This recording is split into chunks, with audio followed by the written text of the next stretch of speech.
Yun, isang mapagpalang araw pong muli mga kasaludo. Panibagong araw po, panibagong vlog tayo. Ngunit ang araw po ngayon ay maulan. At alam niyo po ba kung pasaan kami ngayon? Kami po ay babiyahe papuntang Manila dahil may importante po kaming lalakaran. Kasama ko po ang aking mag-ina, ang aking bunso, si TJ Seyus at ang aking misis. At ito po, nagkataon po na talagang masama po ang panahon.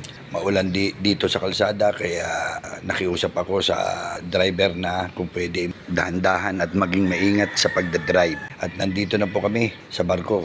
Inabot na po kami ng alas 8 ng gabi bago makasakay at talagang umuulan pa rin po. At may nakuha akong impormasyon na sa medyo gitna daw ng dagat ay medyo maalon. Kaya sabi ko sa aking mag-ina ay dito lang tayo kasi gabi ngayon. At mapapansin po ninyo na dito sa Calapan Pier ay banayad at maganda ang panahon at ang karagatan ay tahimik.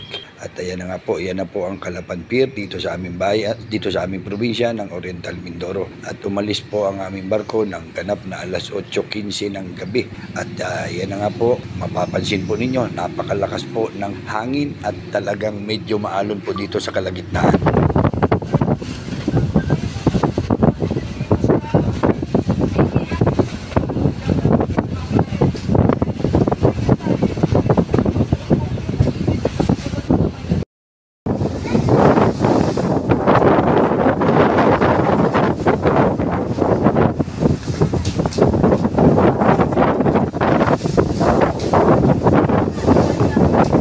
At yun na nga po, pagdating po namin din pagkalampas po ng Matuko ay medyo kumalma na po ang alon. Bali siguro po inabot po ng 1 oras din yung maalon na lugar. At ito na po, yan natatanaw niyo na po, medyo malapit na po kami sa Batangas Pier. At talaga pong nakakakaba bilang isang ama dahil kasama mo ang iyong mag-ina. Alam naman po natin na anytime ay dapat protektahan natin ang ating pamilya.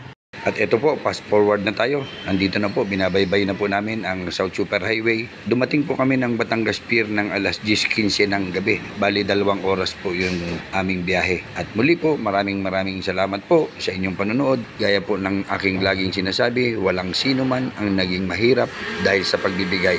At dahil sa ating pagbibigay, tayo ay may mga napapasaya. Ingat po lagi tayo mga kasaludo.